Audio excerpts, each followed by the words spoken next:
Saya awalnya nggak peduli ketika orang ribut masalah bipang atau babi panggang yang diucapkan Jokowi sebagai anjuran supaya orang beli oleh-oleh lewat online.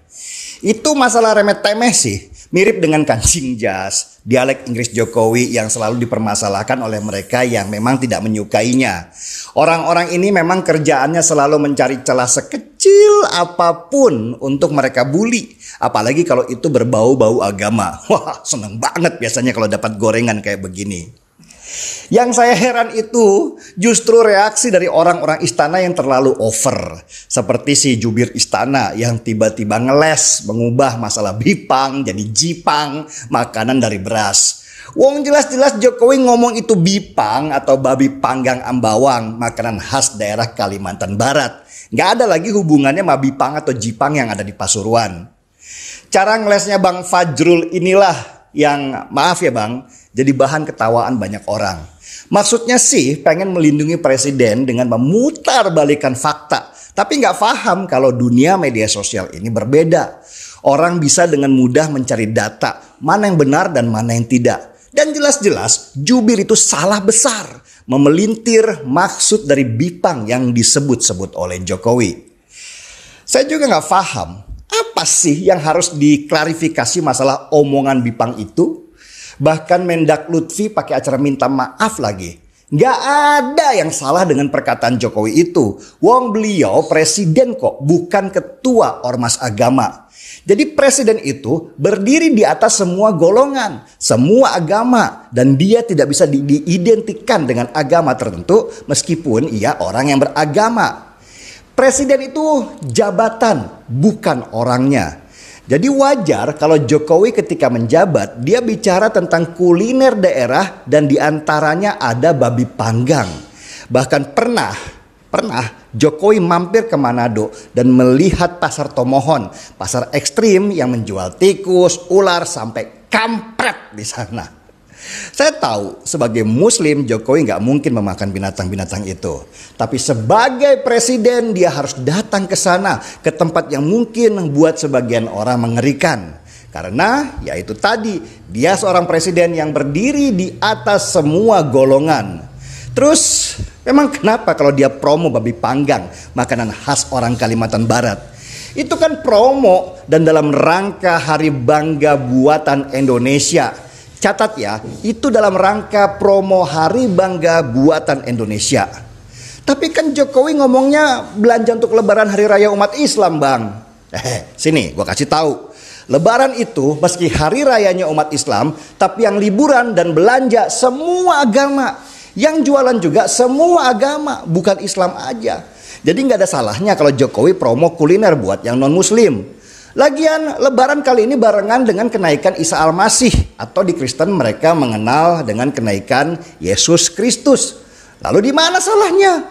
Nah, seharusnya beginilah jawaban seorang jubir istana, bukan malah ngeles ke jipang, bipang dari Pasuruan segala. Nggak ada bro korelasinya.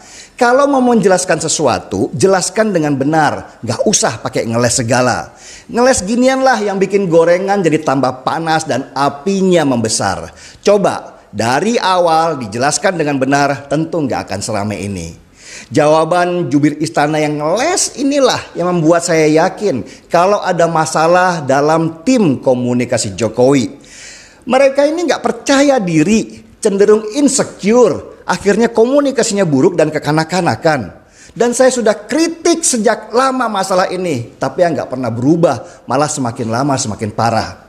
Orang-orang istana Jokowi masih orang-orang jadul. Gak mampu berkomunikasi dengan ringkas di zaman teknologi ini. Proses komunikasi mereka terhambat oleh ketakutan mereka kalau program Jokowi akan menyinggung sebagian orang. Ada trauma di mereka kalau nanti pelintiran-pelintiran itu akan dijadikan senjata seperti yang pernah dilakukan ke Ahok dulu. Ya jelas beda lah. Isu agama gak akan mempan ke Jokowi. Wong presidennya aja muslim, wapresnya muslim. Apa yang harus ditakutin? Lagian di zaman Ahok kan kelompok garis keras kayak FPI sama 212 itu lagi besar-besarnya. Kalau sekarang udah pada lembek kayak kancut basah. Apa sih yang ditakuti? Kayaknya gak gagah gitu orang-orang istana. Wong lagi berkuasa aja takutnya segitu. Gimana nanti kalau nggak berkuasa lagi? Perbaikilah cara komunikasi kalian dengan benar. Rakyat ini memantau. Jangan sampai ketidakmampuan kalian berkomunikasi akhirnya jadi tudingan kalau itu karena presidennya yang tidak mampu. Masa gini aja harus gua yang ngajarin terus. Beginilah model komunikasi yang hancur kalau terus mengikuti irama genderang oposisi. Oposisi memang begitu, mereka akan selalu mencari celah untuk menyerang. Dan sesudah menyerang, mereka akan menunggu reaksi balasan apa yang diberikan. Semakin kacau reaksinya atau semakin over reaksinya, mereka akan terus mengipas isu itu sebesar-besarnya. Gak ada yang salah dengan presiden promosi babi panggang itu. Itu justru menghormati saudara-saudara kita sebangsa yang non-muslim, dan bagi mereka itu kuliner daerah dan bagian dari budaya. Presiden toh nggak menganjurkan supaya umat muslim yang belanja babi panggang. Dia hanya mengingatkan momentum baik ini supaya orang pada belanja. Karena ketika orang belanja, maka putaran ekonomi di masa pandemi ini diharapkan bisa membaik. Dan nggak perlu minta maaf segala. Nggak ada yang salah. Yang salah adalah pikiran orang-orang picik dari sebagian orang yang gampang tersinggung kalau ada yang dianggap nggak enak di hatinya. Kalau orang seperti ginian ditanggapin terus, capek bro. Dan jadinya nggak kerja-kerja. Kalau cuman urusan babi panggang ginian, biar jadi urusan netizen aja. Jubir, cukup diam dan silahkan makan gaji buta. Setuju? Marki Pang, mari kita belanja kadrun panggang. Saya Denny Siregar, kita di acara Timeline. Ya, dengar Bang Denny Siregar ini memang selalu ada saja ulasan-ulasan yang sangat menarik, inspiratif, dan juga mengedukasi.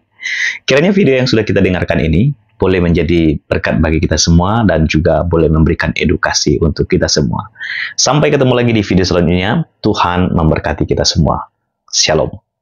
Bapak, Ibu, dan saudara-saudara sekalian, sebentar lagi Lebaran. Namun, karena masih dalam suasana pandemi, pemerintah melarang mudik untuk keselamatan kita bersama. Nah, untuk Bapak, Ibu, dan saudara-saudara yang rindu kuliner khas daerah atau yang biasanya mudik membawa oleh-oleh, tidak perlu ragu untuk memesannya secara online. Yang rindu makan gudeg Jogja, bandeng Semarang, siomay Bandung, empek-empek Palembang, bipang Ambawang dari Kalimantan, dan lain-lainnya, tinggal pesan.